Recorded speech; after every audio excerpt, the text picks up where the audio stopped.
Good morning, guys. Today I am going to teach you the basic of English. Now, without wasting our time, let's start. Okay?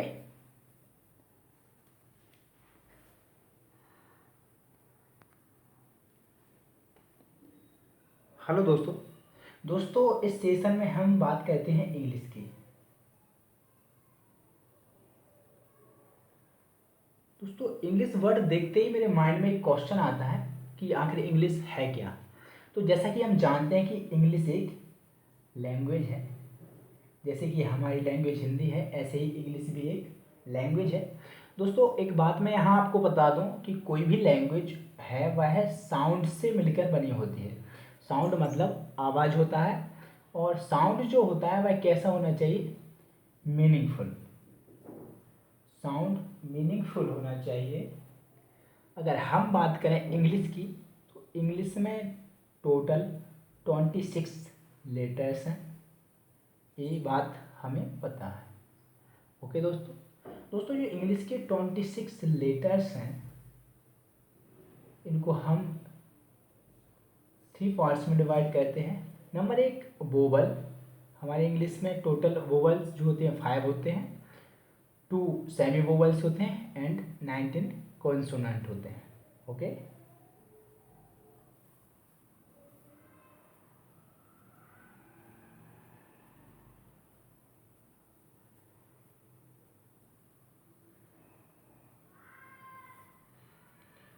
दोस्तों vowels कौन कौन से होते हैं, ए, ई, आई, ओ, you.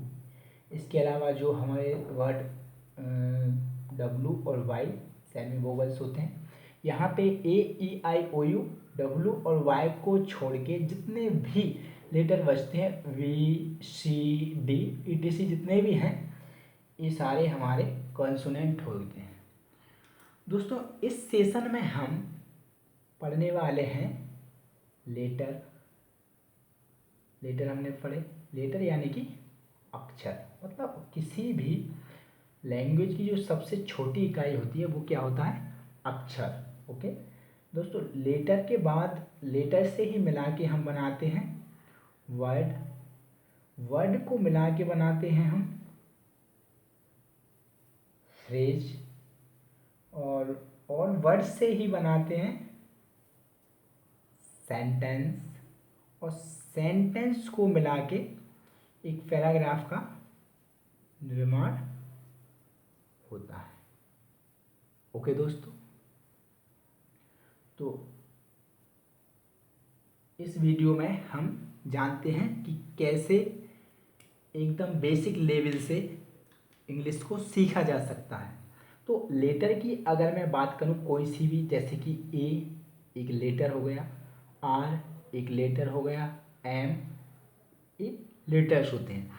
अब दोस्तों वर्ड की अगर हम बात करें कि वर्ड क्या होते हैं, तो वर्ड जो होता है ये लेटर्स का एक ग्रुप होता है। क्या होता है, लेटर्स का ग्रुप। जैसे कि मैं यहाँ बात करता हूँ, डेफिनेशन लिख लो, आ ग्रुप ऑफ लेटर्स।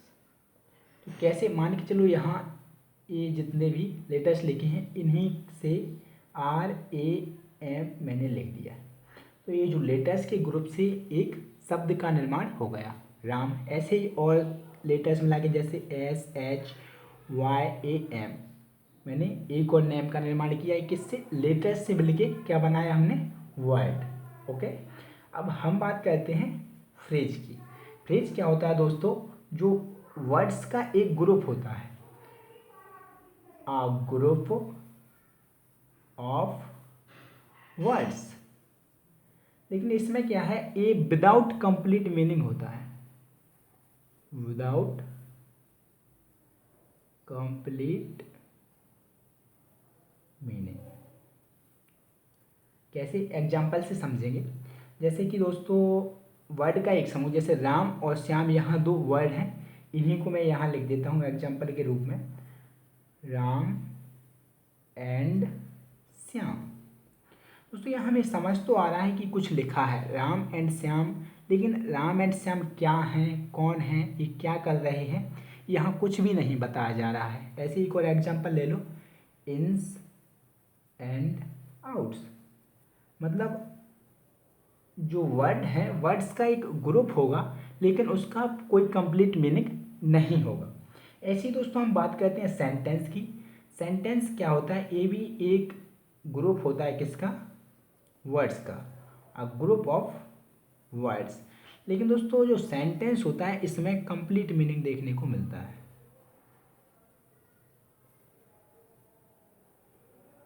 क्या देखने को मिलता है, कंप्लीट मीनिंग। जैसे कि मैं यहाँ बात करता हूँ, राम एंड श्याम, एग्जाम्पल दे रहे हैं,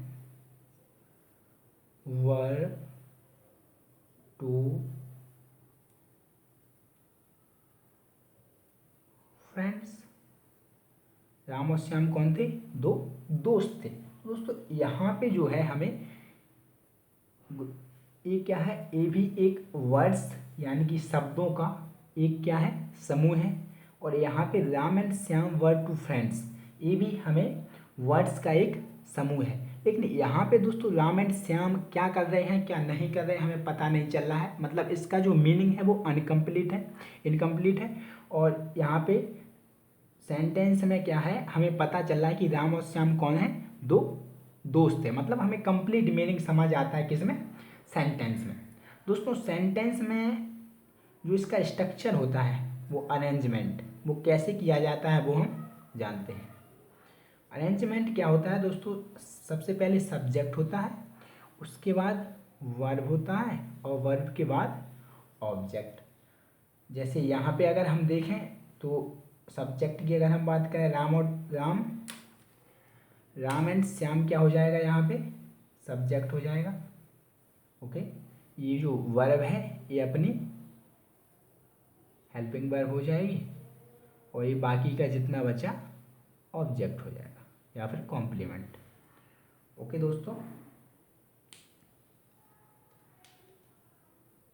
ऐसे ही और भी हम देखेंगे। जैसे कि मान के चलो यहाँ मैं एक सेंटेंस और लिखता हूँ, आई एम गोइंग टू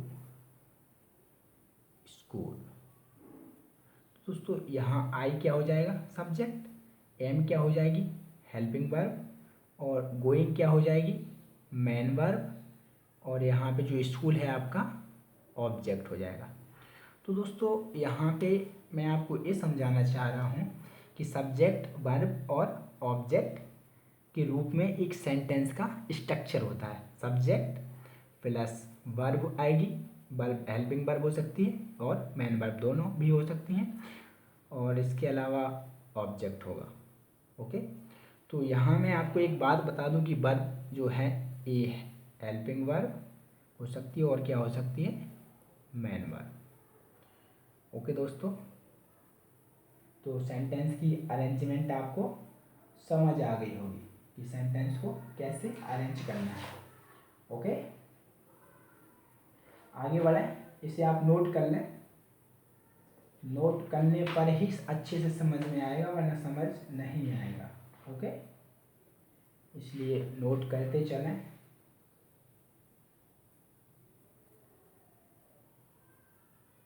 ठीक है, तो इसे मैं अभी मिटा रहा हूँ ताकि पैराग्राफ आपको समझा सकूँ।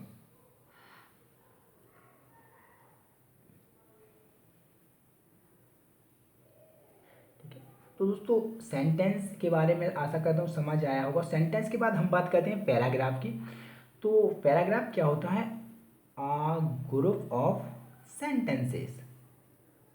मतलब सेंटेंस जो होते हैं, इतने सेंटेंसेस का जो ग्रुप होता है वो क्या कहलाता है, पैराग्राफ। ठीक है दोस्तों, तो यहाँ मैं एक पैराग्राफ आपको लिख के बताता हूँ ताकि कुछ समझ आ जाए। जैसे एक सेंटेंस है, ऐसे ही एक दो सेंटेंस और मिला के अगर हम साथ में लिख देते हैं तो एक पैराग्राफ का निर्माण होता है। तो मैं यहाँ लिखता हूँ पैराग्राफ एक, जैसे मैं लिखा, Ram and Shyam were two friends. आगे लिखते हैं they went to market, they thought to buy something and they bought a doll after that they returned home। तो यहाँ पे हमने एक sentence Ram and Shyam were two friends, Ram और श्याम दो दोस्त थे। दूसरा sentence they went to market, वे बाजार गए। तीसरा sentence they thought to buy something, उनने कुछ खरीदने के बारे में सोचा। And they bought a doll, और उनने एक गुड़िया खरीदी। After that they return home. तो ये सेंटेंस हैं, अलग अलग 4-5 सेंटेंस मिला के हमने एक पैराग्राफ का निर्माण किया। ओके, आशा करता हूँ दोस्तों आपको ये वीडियो समझ आया होगा और बहुत ही अच्छे तरीके से समझ आया होगा। ठीक है दोस्तों, तो आगे बढ़ते हैं। तो चूंकि हमने पहले लेटर्स के बारे में जाना, लेटर्स से हमने वर्ड्स का निर्माण किया, वर्ड्स से फ्रेज का निर्माण किया, लेकिन फ्रेज में जो मीनिंग है वह इनकम्प्लीट है। उसके बाद वर्ड्स से ही हमने सेंटेंस निर्माण किया और इसका जो मीनिंग है कंप्लीट मीनिंग देखने को मिला। सेंटेंस के बाद हमने पैराग्राफ का निर्माण किया। इसके अलावा सेंटेंस का स्ट्रक्चर क्या है वो भी हमने देखा। ओके दोस्तों अब हम बात करते हैं फिर से वर्ड्स की। जो वर्ड्स हैं इनको 8 कैटेगरीज में डिवाइड किया गया है। कितनी दोस्तों? 8। और इन्हीं कैटेगरी जो वर्ड्स की हैं इन्हें पार्ट्स ऑफ स्पीच के नाम से जाना जाता है। तो दोस्तों हम देखते हैं, इसे आप नोट डाउन कर लें और अगर कुछ भी आपको समझ नहीं आता है तो कमेंट सेक्शन में आप पूछ सकते हैं। ठीक है दोस्तों, ठीक है आगे बढ़ते हैं। या तो आप वीडियो पॉज करके इसे नोट कर लेना और नहीं तो फिर स्क्रीनशॉट लेना। चलिए तो आज अब हम आगे बढ़ते हैं और पार्ट्स ऑफ स्पीच देखते हैं। तो दोस्तों अभी हमने बात की लेटर्स की और लेटर्स से मिला के हमने वर्ड्स का निर्माण किया। वर्ड्स से मिला के हमने एक फ्रेज का निर्माण किया। वर्ड्स से ही हमने सेंटेंसेस का निर्माण किया और सेंटेंस को मिला के पैराग्राफ बनाया।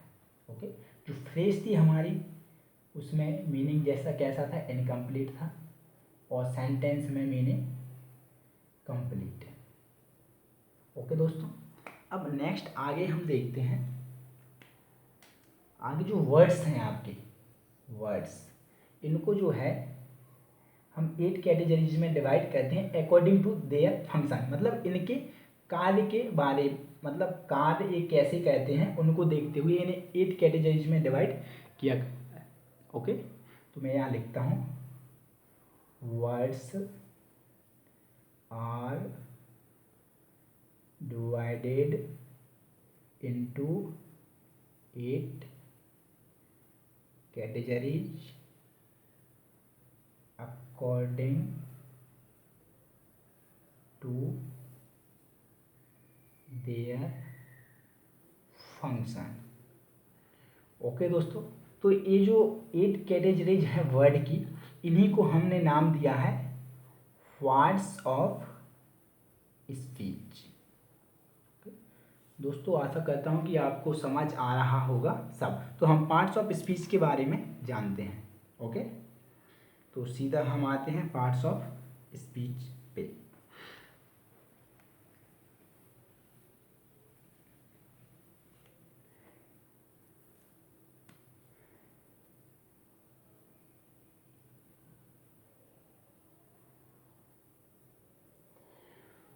तो चलिए दोस्तों पार्ट्स ऑफ स्पीच के बारे में जान लेते हैं। तो दोस्तों जो वर्ड्स हैं अकॉर्डिंग टू देयर फंक्शन हम 8 कैटेगरीज में उन्हें डिवाइड करते हैं। अब वो 8 कैटेगरीज कौन कौन सी हैं देखते हैं। Number 1 noun, number 2 pronoun, number 3 adjective, number 4 adverb, verb, preposition, conjunction and interjection. तो दोस्तों शुरुआत से ही हम नाउन की डेफिनेशन पढ़ते आ रहे हैं। क्या है? Noun is the name of the person, place और थिंग, है ना। लेकिन दोस्तों यहाँ क्या है, आपको मैं सबकी डेफिनेशन एक एक वर्ड में बताने वाला हूँ और आप इन्हें नोट कर लें अच्छे से और याद कर लें। तो मैं आपको बताता हूँ नाउन है एक नेमिंग वर्ड। क्या है? नेमिंग वर्ड मतलब किसी का भी नाम, एक ऐसा शब्द है जो क्या है, नाम है। दुनिया में जितनी भी चीज़ें हैं प्रत्येक वस्तु का अपना एक नाम है और वो जो नेमिंग वर्ड है वही क्या है, नाउन। जैसे मेरा नाम सौरभ, सौरभ क्या हो गया, नाउन।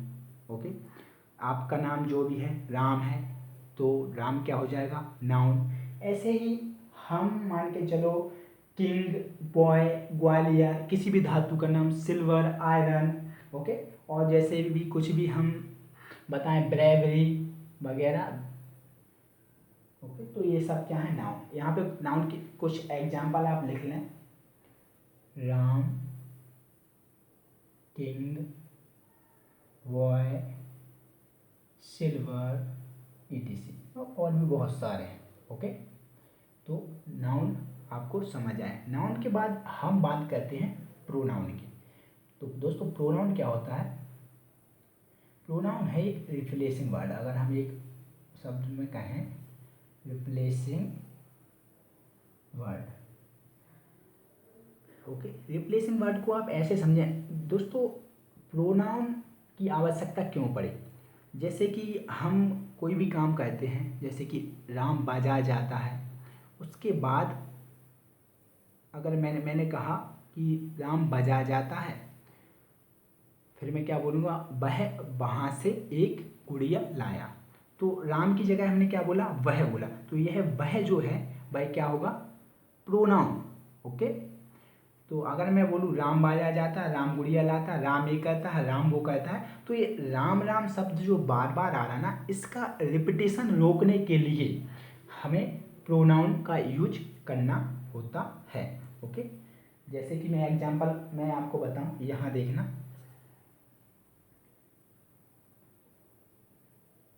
जैसे मैंने लिखा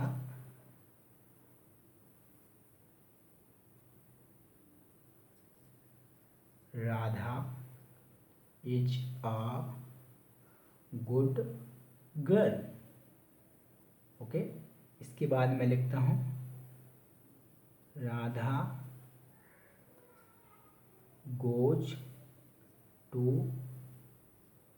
मार्केट। तो यहाँ राधा एक बार लिखा, फिर से राधा आ रहा है, तो इसको रिपीटिशन रोकने के लिए हम क्या लगा देंगे, प्रोनाउन। और गर्ल्स के लिए प्रोनाउन क्या लगाते हैं, सी। तो दोस्तों हम देख लेते हैं प्रोनाउंस क्या क्या होते हैं। He, she, it, you, we and they. बस इतने आपके प्रोनाउन हैं, इन्हें आप नोट कर लें और अच्छे से याद कर लें। ठीक है, आशा करता हूँ प्रोनाउन क्या है और कैसे इसका यूज होता है वो आपको समझ आया होगा। अब हम बात करते हैं एडजेक्टिव की। तो एडजेक्टिव की अगर मैं बात करूं, एडजेक्टिव वो होते हैं जो नाउन और प्रोनाउन की विशेषता बताते हैं। जैसे कि नाउन है एक राम, ओके। तो राम क्या हो गया, नाउन हो गया। लेकिन मैं कहूँ राम कैसा है, अच्छा है, तो मैं बोलूँगा good Ram.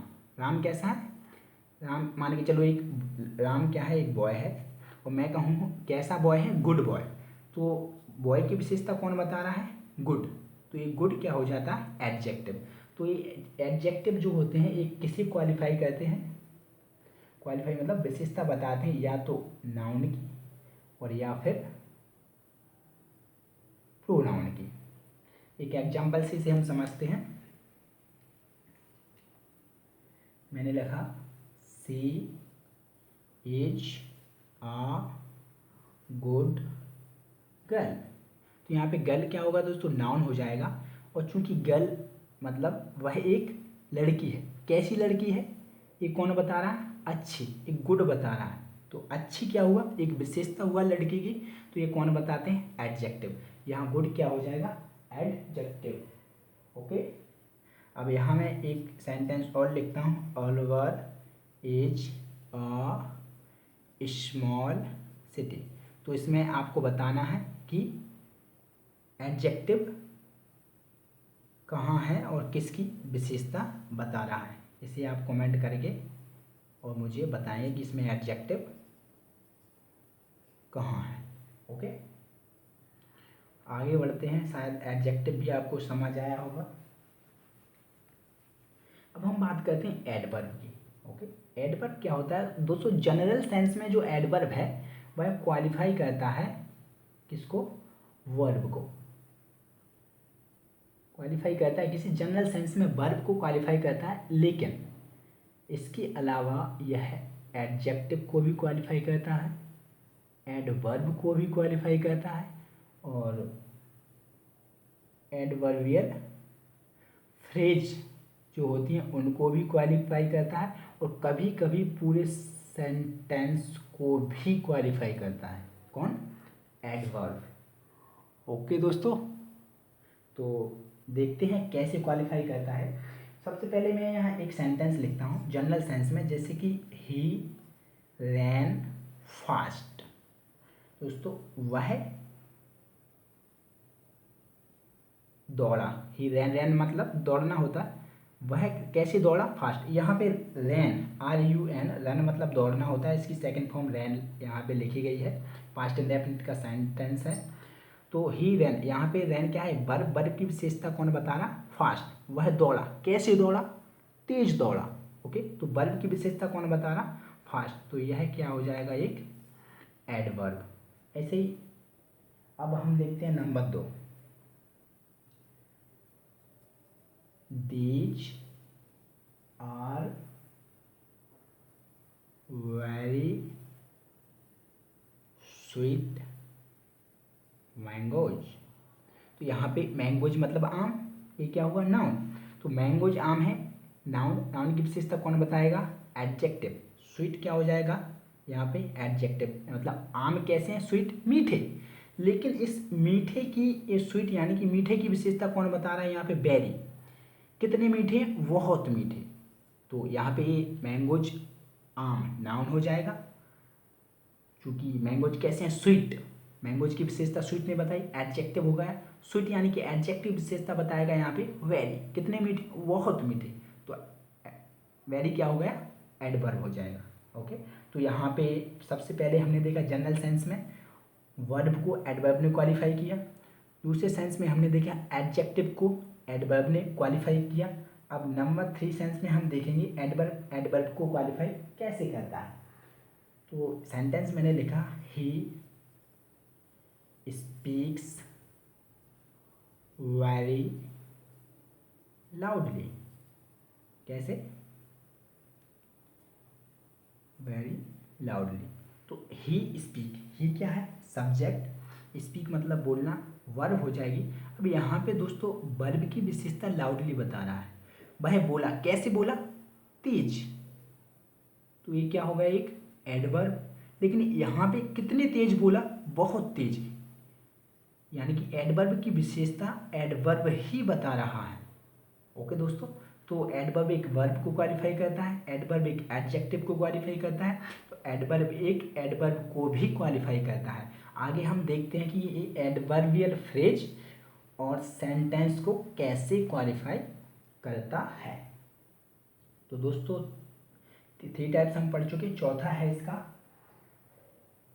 He was sitting close विसाइड her.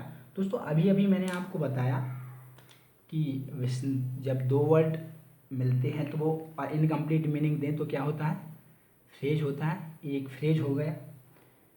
Okay, तो ही सब्जेक्ट, वॉज हेल्पिंग वर्ब हो जाती है, यहाँ पे मेन वर्ब। ओके, तो ही वाज सिटिंग बाय, बैठी है, कहाँ बैठी है, बिसाइड, उसके बगल में। तो वर्ब की विशेषता दो शब्दों ने बताई।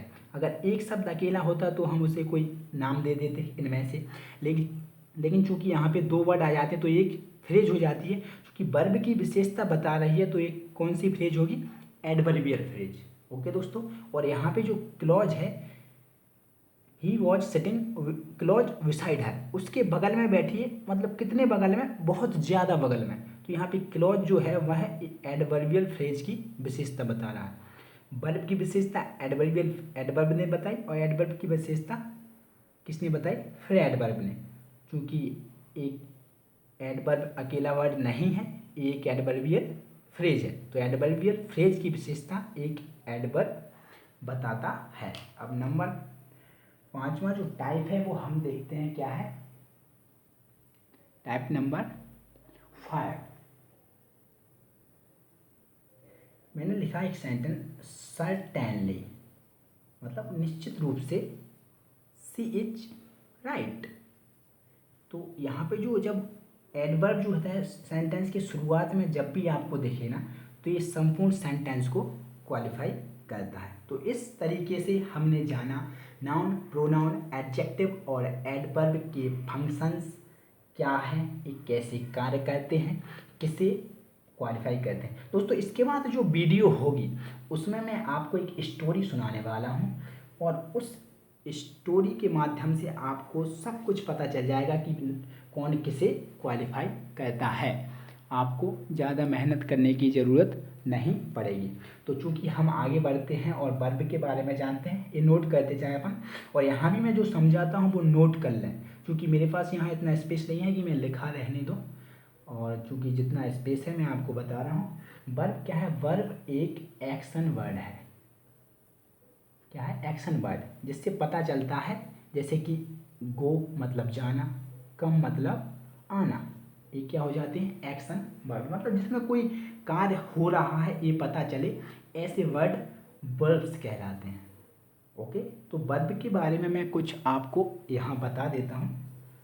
वर्ब दोस्तों वीडियो थोड़ा लंबी हो जाएगी, क्योंकि मैं एक ही वीडियो में आपको बहुत कुछ समझाने वाला हूँ, और मैं ये भी बताने वाला हूँ कि जैसे मैंने पढ़ाया है शायद ही कहीं आपको इस तरीके से मिले। ओके दोस्तों, तो वर्ब की अगर मैं बात करूँ तो वर्ब हमें एक तो ऑक्सिलरी वर्ब या फिर हेल्पिंग वर्ब देखने को मिलती है, और दूसरी क्या होती है, मेन वर्ब हो जाती है। क्या हो जाती है, मैं फुल ही लिख देता हूँ ताकि आपको समझ आ जाए।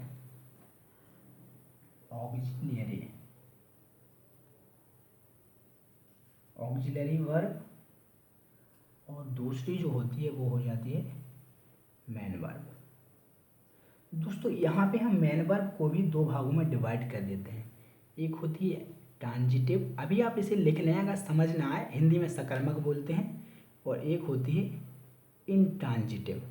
जितना समझ आता है उतना समझें, अगर समझ ना आए तो आप कमेंट कर सकते हैं, और आगे जब आपको इनके बारे में डिटेल्स में पढ़ाया जाएगा तो आपको सब कुछ समझ आ जाएगा। ठीक है, फिलहाल आप इन्हें नोट कर लें। ओके, तो मेन वर्ब को हमने दो भागों में बांट दिया। यहाँ पे ऑक्सिलरी वर्ब की अगर हम बात करें तो ये भी दो भागों में बांट देते हैं। कौन कौन सी, एक तो हमारी प्राइमरी वर्ब होती हैं, और दूसरी जो होती हैं वो मॉडल वर्ब्स होती हैं। ओके, अब दोस्तों प्राइमरी वर्ब जो हैं इन्हें भी हम तीन भागों में डिवाइड करते हैं। एक तो हमारी टू डू वर्ब्स होती हैं, और टू डू वर्ब्स में कौन कौन सी आती हैं, डू, डज एंड डिड। इसके अलावा हमारी जो वर्ब होती हैं टू वी वर्ब होती हैं, और टू वी वर्ब में क्या आती हैं, इज, एम, आर, वॉज, वर। इसके अलावा हमारी टू हैव वर्ब्स होती हैं, और इसमें हैज, हैव और हैड ये वर्ब्स देखने को मिलती हैं। ओके दोस्तों, समझ तो आपको आ ही रहा है। इसके बाद हम बात करते हैं मॉडल वर्ब की। क्योंकि दोस्तों यहाँ स्पेस कम है, आप नोट कर लें वीडियो को पॉज करके। मैं इसे मिटा रहा हूँ। ओके, तो हम बात करते हैं अब मॉडल वर्ब्स की कि मॉडल वर्ब्स कौन कौन से होते हैं।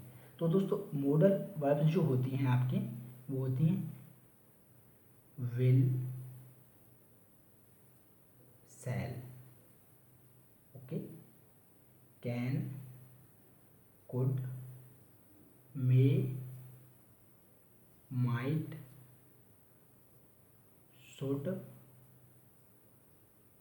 वुड, नीड, डेयर,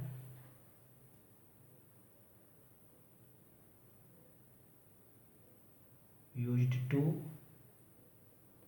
मस्ट और ought to, OUGHT, ought to।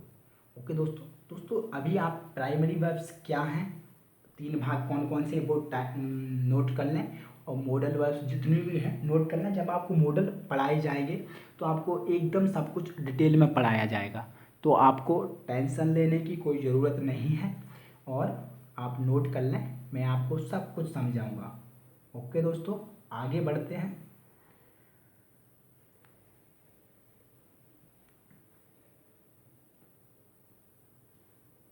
दोस्तों यहाँ पे मैं आपको एक एग्जांपल दे दूँ, I am playing. Okay, I am playing में जो आई है ये आपका सब्जेक्ट हो जाता है, एम जो हो जाती है ऑक्सिलरी वर्ब है, या फिर इसे हेल्पिंग वर्ब भी हम बोल सकते हैं, और इसमें प्लेइंग में जो प्ले है ये मेन वर्ब होती है। ओके, समझ तो आपको आ ही रहा है। अब मैं एक सेंटेंस और लिख रहा हूँ, he is going.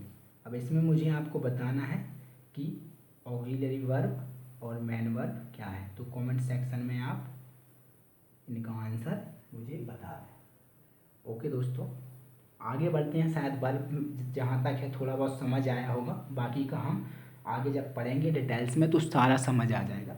Okay, preposition की हम बात करते हैं एक वर्ड में, इसे हम रिलेटिंग वर्ड बोलते हैं। क्या बोलते हैं? Relating word.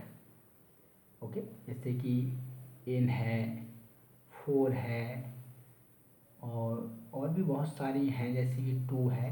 ओके, अभी एग्जाम्पल के रूप में आप इतना लिख लें। तो प्रीपोजिशन की हम बात करें दोस्तों यहाँ पे, तो प्रीपोजिशन जो होता है, प्रीपोजिशन के बाद हमेशा या तो नाउन आएगी या फिर प्रोनाउन। ओके, प्रीपोजिशन के बाद हमेशा या तो नाउन देखने को मिलेगा, NOUN, और या फिर प्रोनाउन देखने को मिलेगा। ओके, अब ज़्यादातर क्या होता है कि प्रीपोजिशन के बाद वर्ब आ जाती है। ओके, जो कि प्रीपोजिशन के बाद वर्ब कभी नहीं आएगी, केवल एक सेंस होता है 2+V1। इसके कुछ रूल्स होते हैं जो आपको बताए जाएंगे। एक एक्सेप्शन है जिसके बाद वर्ब आती है। तो चूँकि दोस्तों फिलहाल आप इतना समझ लें कि प्रीपोजिशन एक रिलेटिंग वर्ड है, और यह जो है नाउन और प्रोनाउन का संबंध वाक्य में अलग वर्डों के साथ कराता है, और इसके बाद हमेशा या तो नाउन आता है या फिर प्रोनाउन आता है। तो एक एग्जांपल के साथ हम समझेंगे। यहाँ देखते हैं वर्ब के लिए, जैसे मैं बोलूँ आई लिव इन ग्वालियर, तो दोस्तों आई अपना सब्जेक्ट हो जाता है, लिव वर्ब हो जाती है, इन एक प्रीपोजिशन है, जो कि ग्वालियर भी एक नाउन है जिसका संबंध किससे बता रहा है? वर्ब से। वर्ब से नाउन का संबंध कौन बता रहा है? इन। आई लिव ग्वालियर, कुछ समझ आया नहीं आया, लेकिन आई लिव इन ग्वालियर, मैं कहाँ रहता हूँ? ग्वालियर में रहता हूँ। तो ये जो प्रीपोजिशन होती है ये दूसरे वाक्य के जितने भी वर्ड हैं उनका संबंध नाउन और प्रोनाउन से बताते हैं। ठीक है दोस्तों, प्रीपोजिशन आपको समझ आया होगा। आगे हम बात करते हैं कंजंक्शन की। तो कंजंक्शन क्या होता है दोस्तों? एक कनेक्टिंग वर्ड होता है। एक एक शब्द में आपको सबकी डेफिनेशन यहाँ समझ आ जाएंगी। ओके, जैसे कि एंड, और भी बहुत सारे होते हैं। जब आपको कंजक्शन पढ़ाया जाएगा एकदम डिटेल में आपको सब कुछ समझ आएगा। यहाँ फिलहाल कंजक्शन के वाले में ओवरऑल समझ लें, इसे हम जो है सेंटेंस लिंकर भी बोलते हैं। क्या बोलते हैं? Sentence linker. मतलब तो क्योंकि इसका मतलब ही क्या होता है, कंजक्शन क्या होता है, या तो दो वर्ड्स को, किसको, या तो दो वर्ड को, या फिर दो फ्रेजेस को, या फिर दो सेंटेंसेस को, इनको क्या कहता है, आपस में जोड़ता है। Phrases plus phrases, sentence plus sentence, तो इनको आपस में जोड़ने का काम जो शब्द करता है यहाँ पे, वो क्या कहलाता है, कंजंक्शन। एक एग्जांपल से हम समझते हैं। जैसे कि मैंने यहाँ लिखा two and two makes four. Okay दोस्तों, तो यहाँ पे टू एक वर्ड है, ए टू दूसरा वर्ड है, इन दोनों को ऐड करने का काम कौन कर रहा है, एंड कर रहा है। तो यहाँ पे एंड क्या होगा, कंजंक्शन हो जाएगा।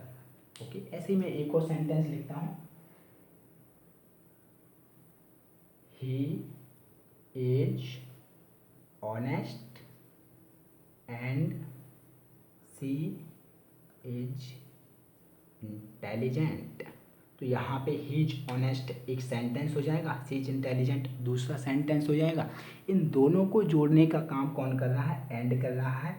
यहाँ पे एंड क्या होगा, कंजंक्शन। तो दोस्तों कंजंक्शन भी आपको समझ आ गया होगा। अब नेक्स्ट और लास्ट जो बचा है वो है इंटरजेक्शन। इसके बारे में भी हम इसी वीडियो में बात कर लेते हैं, ताकि आपको सारे पार्ट्स ऑफ स्पीच और उनके फंक्शंस आसानी से समझ आ जाए। तो जो दोस्तों इंटरजेक्शन होता है, ये होता है sudden feeling expressing word. Sudden feeling expressing words होते हैं। ओके, जैसे कि कभी चोट लग जाए हमें तो एकदम से निकलता अह, कभी निकलता ओह, कभी कभी हम बोलते हैं वाह कोई अच्छा काम करे। कभी आपने क्रिकेट देखा हो तो उसमें बोलते हैं hurrah we won the match. Okay, और इसके अलावा भी और भी वर्ड हैं कई, जैसे कि फाय, कोई गंदी चीज़ देखी तो फाय, वाव। और इसके अलावा जो थैंक्स, और थैंक्स भी अपने आप ही निकलता है, कोई कुछ अच्छा काम हमारे लिए करता है हम बोलते थैंक्स। और कॉन्ग्रेचुलेशंस। ओके, तो ये जितने भी वर्ड हैं जो सडन फीलिंग एक्शन मतलब अपने आप ही निकले, ओके, उन्हें हम क्या बोलते हैं, इंटरजेक्शन बोलते हैं। तो चूंकि ये इंटरजेक्शन जो है ये इमोशंस दिखाता है, क्या दिखाता है, इमोशंस। ओके दोस्तों, तो इस वीडियो में हमने नाउन के बारे में जाना, प्रोनाउन के बारे में जाना, adjective, adverb, verb, preposition, conjunction and interjection, मतलब जितने भी पार्ट्स ऑफ स्पीच हमारे होते हैं उनके बारे में हमने ओरली जाना, मतलब ये होते क्या है, ताकि आगे हम कुछ भी पढ़ें तो हमें समझ आ सके, है ना।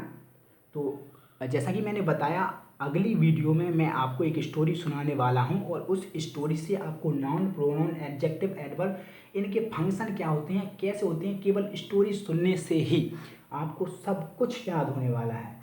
तो अगली वीडियो को देखना ना भूलें, ठीक है दोस्तों। और अगर वीडियो अच्छी लगी तो लाइक करें, सब्सक्राइब करें, और अगर आप चाहते हैं अपने दोस्तों को साथ शेयर करना तो शेयर भी करें। कोई भी डाउट अगर आपको आता है तो आप कमेंट करें, आपका डाउट बिल्कुल क्लियर किया जाएगा।